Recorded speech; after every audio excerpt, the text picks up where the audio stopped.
বিসমিল্লাহির রহমানির রহিম। সুপ্রিয় ছাত্রছাত্রী, আমি মোহাম্মদ ইদ্রিস মিয়া, সহকারী শিক্ষক, ইসলাম ও নৈতিক শিক্ষা, বিটগড় রাধানাথ উচ্চ বিদ্যালয়। আমি ইসলামী ও নৈতিক শিক্ষা বিষয়ে বিটগড় রাধানাথ উচ্চ বিদ্যালয় থেকে আজকে অষ্টম শ্রেণীর ছাত্রছাত্রীদের উদ্দেশ্যে দ্বিতীয় অধ্যায়ের ইবাদতের জাকাত নিয়ে আলোচনা করব। তোমরা যেখানেই থাকো আশা করি ক্লাসটি দেখে উপকৃত হবে।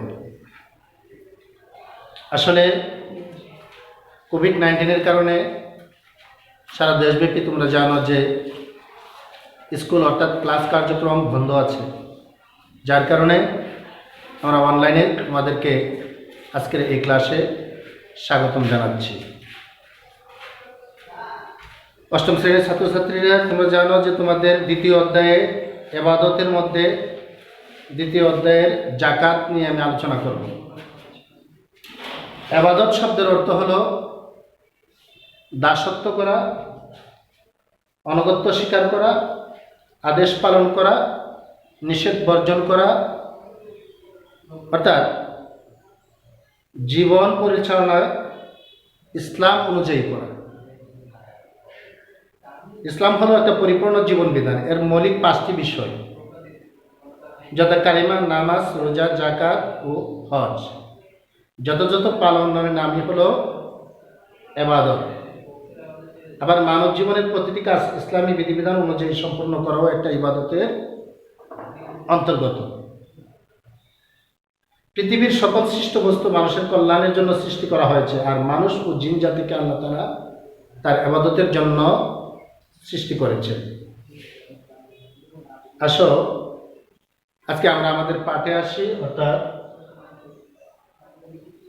ইবাদত পাঠ 1, জাকাত।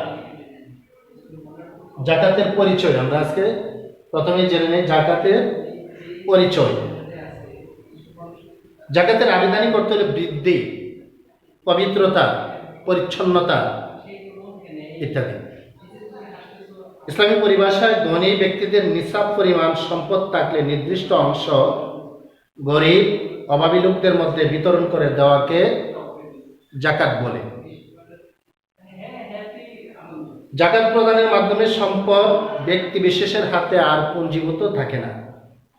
আর মানুষের হাতে সম্পদ পুঞ্জীভূত থাকুক, আল্লাহ তাআলা এটা পছন্দ করেন না। তিনি চান সম্পদ মানুষের কল্যাণে ব্যয় হোক, সমাজের সামগ্রিক অর্থনৈতিক অবস্থার উন্নতি হোক। এ বিবেচনায় জাকাত শব্দের অর্থ হলো বৃদ্ধি। জাকাত প্রদানে দাতার অন্তর কৃপণতার কলস থেকে পবিত্র হয়। বিত্তশালীদের সম্পদ দরিদ্রের অধিকার আছে। বিত্তশালীদের সম্পদে দরিদ্রদের অধিকার আছে। কাজে গরিবদের নির্ধারিত অংশ দিয়ে দিলে অবশিষ্ট সম্পদ ধনীদের জন্য কি হয়ে যায়? পবিত্র হয়ে যায়। এদিক বিবেচনায় জাকাত শব্দের অর্থ হলো পবিত্রতা। জাকাত দিলে সম্পদে আল্লাহ বরকত দান করে। জাকাত দিলে কি হয়? সম্পদের মধ্যে আল্লাহ তাআলা বরকত দান করে। আর ইসলামের গুরুত্বপূর্ণ 5টি রুকনের মধ্যে জাকাত একটি অন্যতম রুকন। পবিত্র কোরআনের বহু জায়গায় আল্লাহ তাআলা সালাতের সাথে সাথে জাকাত আদায়েরও নির্দেশ দিয়েছেন। আল্লাহ তাআলা বলেন, ওয়াকিমুস সালাত ওয়া আতুজ যাকাত, তোমরা নামাজ কায়েম করো, জাকাত প্রদান করো। জাকাত হলো দরিদ্রদের আল্লাহ প্রদত্ত একটা অধিকার, ধনীদের দয়া বা অনুগ্রহ নয়। জাকাত ধনীদের দয়া বা অনুগ্রহ নয়, এটা আল্লাহ প্রদত্ত একটা অনুগ্রহ। এটি আদায় করা ধনীদের উপর ফরজ। যদি আদায় না করে ধনীরা, তাহলে তারা গুনাহগার হবে। এ প্রসঙ্গে আল্লাহ তাআলা বলেন, ওয়াফি আমওয়ালিহিম হাক্কুল লিসাইলি ওয়াল মাহরুম, আর ধনীদের সম্পদে অবশ্যই দরিদ্র ও বঞ্চিতদের অধিকার রয়েছে। শরীয়তের বিধান অনুযায়ী জাকাত আদায় করলে আদায়কারীর জন্য যেমন পুরস্কারের ঘোষণা আছে, তেমনি জাকাত ফরজ হলে আদায়কারীর জন্য সুসংবাদ রয়েছে। যেমন জাকাত দিলে মাল পবিত্র হয় এবং জাকাত দিলে সম্পদে আল্লাহ তাআলা বরকত দান করেন। জাকাত প্রদানকারীকে আখিরাতে অধিক পরিমাণ পুরস্কার দেওয়া হবে, যা মানুষ কল্পনাও করতে পারে না। হাদিসে কুদসিতে আল্লাহ তাআলা বলেন, আর আল্লাহ তাআলা তার বান্দাকে বলেন, হে বনি আদম, আমার পথে খরচ করতে থাকো, আমি আমার অপরন্ত ভান্ডার থেকে তোমাদের দিতে থাকবো। এর মানে তোমরা জাকাত দাও, তাহলে তোমাদেরকে আমি আমার অপরন্ত ভান্ডার থেকে দিতে থাকবো। জাকাত আদায়কারী সম্পর্কে আল্লাহ তাআলা বলেন, ওয়াকাল আল্লাহু ইন্নী মাআকুম লাইন আকামতুমুস সালাতা ওয়া আতাইতুমুজ যাকাত। আর আল্লাহ বলেছিলেন, আমি অবশ্যই তোমাদের সাথে আছি যদি তোমরা নামাজ কায়েম করো আর জাকাত দাও। এতে প্রমাণ করে জাকাত আসলে ইসলামের একটা অন্যতম একটা ফরজ ইবাদত। জাকাত, আমি আবারও বলছি, এটা দরিদ্রদের উপরে কোনো কৃপা বা দয়া নয়, বরং এটা তাদের অধিকার। এটা তাদেরকে অবশ্যই আদায় করতে হবে।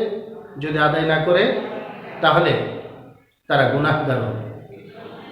আসো, জাকাত ফরজ হওয়ার কয়েকটা শর্ত রয়েছে। জাকাত ফরজ হওয়ার শর্ত, জাকাত ফরজ হওয়ার জন্য 7টি শর্ত রয়েছে। 7টি শর্ত।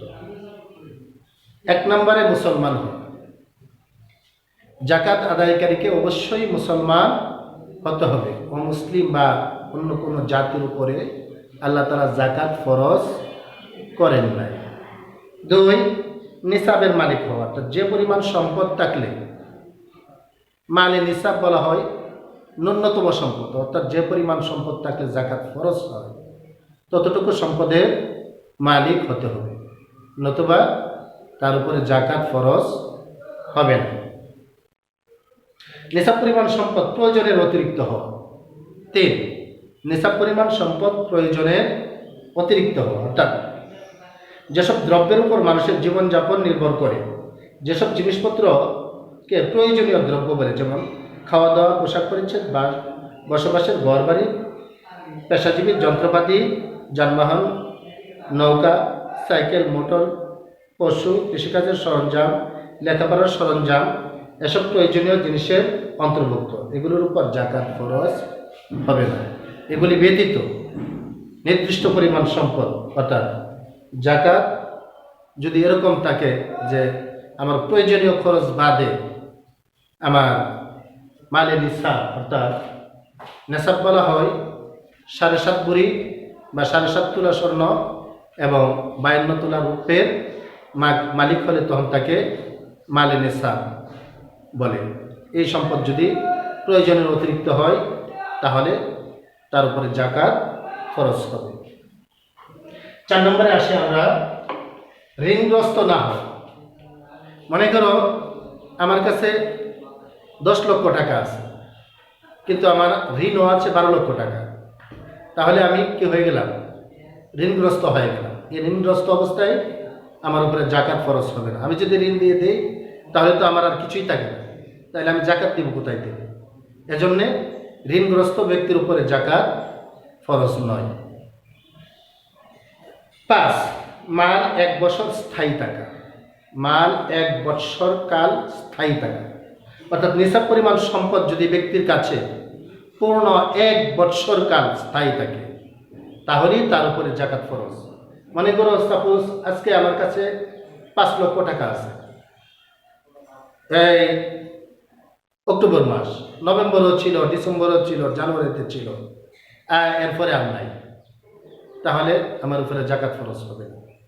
আবার যদি মধ্যে 2 মাস না থাকে, আবার শেষে 4 মাস থাকে, এভাবে যদি আবার 1 বছর কাল স্থায়ী হয় সম্পদটা, তাহলেও আবার আমার উপরে জাকাত ফরজ হবে। অর্থাৎ এক কথায় যে জাকাতের সম্পদটা ব্যক্তি বিশেষের হাতে 1 বৎসর কাল স্থায়ী হতে হবে, ওই স্থায়ী সম্পদের উপরেই জাকাত কি হয়? ফরজ হয়। আসো 6, গান সম্পন্ন হওয়া। জ্ঞান সম্পন্ন লোকের উপরে কি হয়? জাকাত ফরজ হয়। কোনো পাগল, বুদ্ধিহীন, শিশু, নাবালক তাদের উপরে জাকাত ফরজ হয় না। পাগলের উপরে জাকাত ফরজ হয় না, বুদ্ধিহীনদের উপরে জাকাত ফরজ হয় না। জ্ঞান সম্পন্ন লোকের উপরেই কি হয়? জাকাত ফরজ হয়।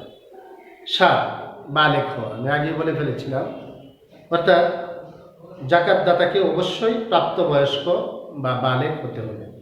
শিশু, নাবালক তাদের যত সম্পদই হোক না কেন তাদের উপরে জাকাত ফরজ হয় না।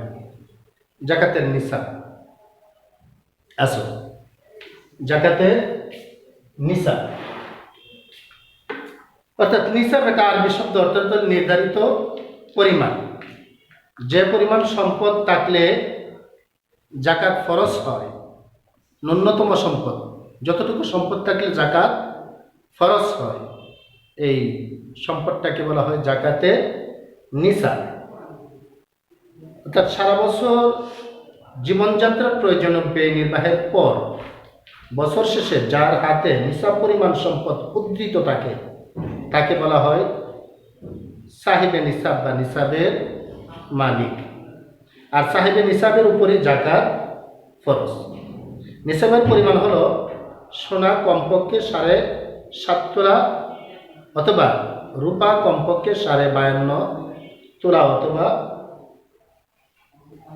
ওই মূল্যের অর্থ বা সম্পদ। ওই প্রমাণ সম্পদ যদি কারো নিকট পূর্ণ 1 বছর কাল স্থায়ী থাকে, ওই সোনা বা রূপা সম্পর্কে মূল্যের 40/1 জাকাত হিসাবে দেওয়া ফরজ। কারো হাতে যদি প্রথমে নিসাব পরিমাণ সম্পদ থাকে, বছরের মাঝে কোনো কারণে নিসাব হতে কমে যায় এবং শেষে আবার নিসাব পরিমাণ সম্পদের মালিক হয়ে যায়, তাহলেও তার উপরে জাকাত ফরজ হবে।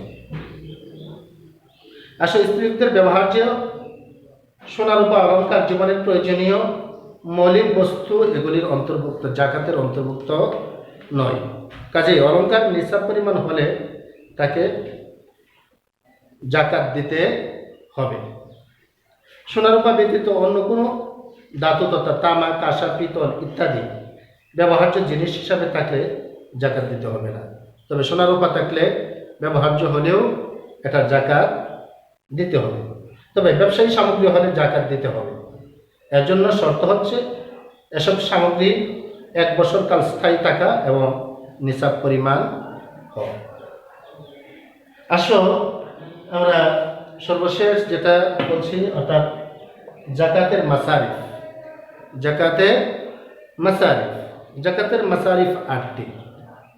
মাসারিফ অর্থ ব্যয়ের খাত। মাসারিফ এটাও আরবি শব্দ। মাসারিফ এটাও আরবি শব্দ, অর্থ হলো ব্যয় করার খাত। শরীয়তের পরিভাষায় ইসলামী বিধিবিধান অনুযায়ী যাদেরকে জাকাত দেওয়া যায় তাদেরকে বলা হয় জাকাতের মাসারিফ। জাকাতের মাসারিফ অর্থাৎ কোন কোন খাতে জাকাতের অর্থ ব্যয় করতে হবে আল্লাহ তাআলা তা স্বয়ং নির্ধারণ করে দিয়েছেন। পবিত্র কোরআন মাজিদে বলা হয়েছে, জাকাত তো কেবল নিঃস্ব, অভাবগ্রস্ত, সংশ্লিষ্ট কর্মচারীদের জন্য, যাদের চিত্ত আকর্ষণ করা হয় তাদের জন্য, দাস মুক্তির জন্য, ঋণ ভারাক্রান্তদের জন্য, আল্লাহর পথে ও মুসাফিরদের জন্য। ইহা আল্লাহর একটা বিধান। সূরা আত-তাওবা আয়াত 7।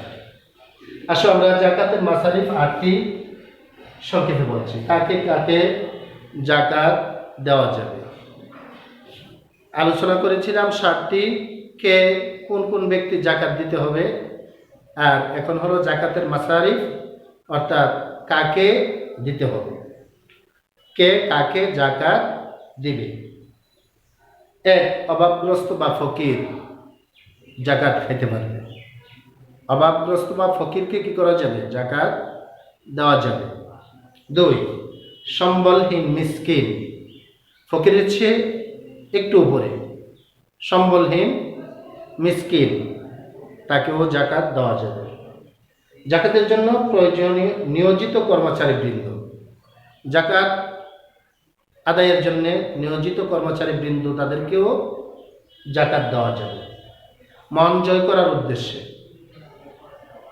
কোনো মানুষ যদি প্রথম ইসলাম গ্রহণ করে, তাহলে তাকে ইসলামে মন জয় করার জন্যে, তাকে প্রফুল্ল করার জন্যে, খুশি করার জন্যে তাকেও কি করা যাবে, যত সম্পত্তি থাকুক তাকেও জাকাত দেওয়া যাবে। মুক্তিকামী দাসদেরকেও কি করা যাবে, জাকাত দেওয়া যাবে। কেউ হয় যে তার অর্থের কারণে সে মুক্তি লাভ করতে পারতেছে না, তাহলে অর্থ পরিশোধ সাপেক্ষে মুক্তি পাওয়ার চুক্তি করেছে এমন দাসকে মুক্তি দেওয়ার জন্য কি করা যাবে, জাকাত দেওয়া যেতে পারে। তবে ইসলামে কৃতদাস প্রথা চালু নেই বিদায় এক হাতের জাকাত বন্টন করা হয় না। এটা রাসূল সাল্লাল্লাহু আলাইহি সাল্লামের সময়ে ছিল, বর্তমানে কৃতদাস প্রথা বিলুপ্ত হয়ে গেছে, এজন্য মুক্তিকামী দাস এখন আর নেই। ঋণগ্রস্ত ব্যক্তি যে নিজের প্রয়োজন মিটিয়ে ঋণ পরিশোধ করতে অক্ষম, তাদের জাকাত দিয়ে ঋণ পরিশোধ করতে সাহায্য করা যায়। 7 আল্লাহর পথে। এর আরবি পরিভাষা হলো ফি সাবিলিল্লাহ। এটি অন্য অর্থ জিহাদ, অর্থাৎ ইসলাম প্রচার ও প্রসারে এবং কুফরি ব্যবস্থাকে নির্মূল করে ইসলামী ব্যবস্থা প্রতিষ্ঠার সকল প্রচেষ্টাকেই বলে জিহাদ। যে কোনো খারাপ কাজ থেকে বিরত থাকার সংগ্রামী হলো জিহাদ। এরূপ ইসলামের খিদমতে নিয়োজিত ব্যক্তিকেও জাকাত দিয়ে সাহায্য করা যায়। সর্বশেষ হলো 8 নম্বরে প্রবাসী প্রতীক। কোনো ব্যক্তি সফরে গিয়ে যদি অসহায় অবস্থায় পড়ে যায় বা যাত্রাপথে আর্থিক বিপদে পড়লে সাময়িকভাবে তাকে জাকাত প্রদান করা যায়। মনে করো আমি এখান থেকে চট্টগ্রামে গেলাম, বিটগড় থেকে চট্টগ্রামে গেলাম, চট্টগ্রামে যাইয়া আমার যা ছিল এগুলি কি হয়ে গেল, চুরি হয়ে গেল, অথবা কোনো কারণে হারিয়ে গেল, বিনষ্ট হয়ে গেল। এখন আমি কিন্তু কি হয়ে পড়লাম, মানে অর্থনৈতিকভাবে আমি সম্বলহীন হয়ে পড়েছি। এই অবস্থায়ও কি করতে পারবে, আমাকে জাকাত দিতে পারবে এবং আমি জাকাত গ্রহণ করতে পারবো। এটা গ্রহণ করে আমি কি করতে পারবো, আমি সাময়িক আমার অর্থনৈতিক সচ্ছলতা লাভ করে আমার গন্তব্যে আমি পৌঁছতে পারব। এজন্যে এই 8 প্রকার লোকদেরকে জাকাত দেওয়া যায়। 7 প্রকার লোকে, 8 প্রকার লোকদেরকে 7 ধরনের লোকে কি করতে পারে, জাকাত দিতে পারে। এবার আসো জাকাতের সামাজিক গুরুত্ব। জাকাতের সামাজিক গুরুত্ব।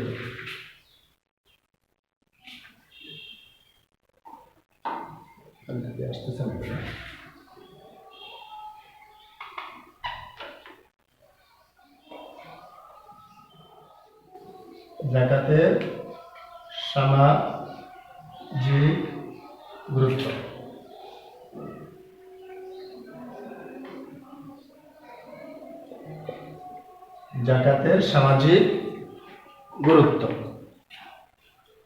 জাকাতের মাধ্যমে সমাজের ধনী দরিদ্রের মধ্যে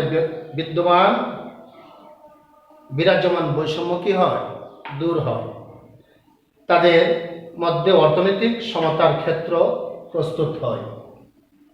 আল্লাহর নির্দেশ মতো যথাযথভাবে জাকাত প্রদান করলে সমাজের কোনো লোক অন্নহীন, বস্ত্রহীন, গৃহহীন থাকবে না, কেউ না খেয়ে থাকবে না, কেউ বিনা চিকিৎসায় কষ্ট পাবে না। ব্যক্তিদের সম্মিলিত প্রচেষ্টায় জাকাত ও সাদাকার দানের অর্থের অভাবীদের প্রয়োজন মিটিয়েও অনেক জনহিতকর এবং কল্যাণমূলক কাজ করা যায়। বহু দরিদ্র ব্যক্তিকে অর্থনৈতিকভাবে স্বাবলম্বী করে তোলা যায়। স্বাস্থ্যবান দরিদ্র শ্রমিককে তার শ্রমের উপযোগী উপকরণ দেওয়া সম্ভব হয়।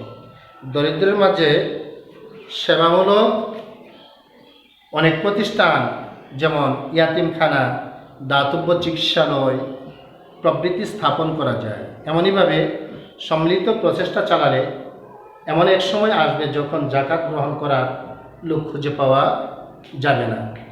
এজন্য আমি বললাম আসলে জাকাতের সামাজিক গুরুত্বটাও অপরিসীম। আমরা সবাই কি করব, এই ইসলামে জাকাত এটা একটা ফরজ বিধান, এই বিধানটাকে আমরা পুরোপুরিভাবে পালন করার চেষ্টা করব। আল্লাহ তাআলা আসলে সম্পদ দিয়ে মানুষের মন পরীক্ষা করে কে জাকাত দিতে চায় কে দিতে চায় না। এজন্যে আসলে কোনো দরিদ্রদের উপরে জাকাত ফরজ নয়, জাকাত ধনীদের উপরই ফরজ। যাদের সম্পদ আছে ন্যূনতম নিসাব পরিমাণ সম্পদ তাদের উপরই ফরজ। এজন্যে আল্লাহ আমাদেরকে আসলে জাকাত ফরজ করো, আর আমরাও ইনশাআল্লাহ জাকাত দিতে প্রস্তুত থাকবো। অষ্টম শ্রেণীর ছাত্রছাত্রীদের জন্য আজকে তোমাদের এই ক্লাসটা, আশা করি তোমরা এটা দেখে উপকৃত হবে। ওয়া আখির দাওয়ানা আলহামদুলিল্লাহি রাব্বিল আলামিন।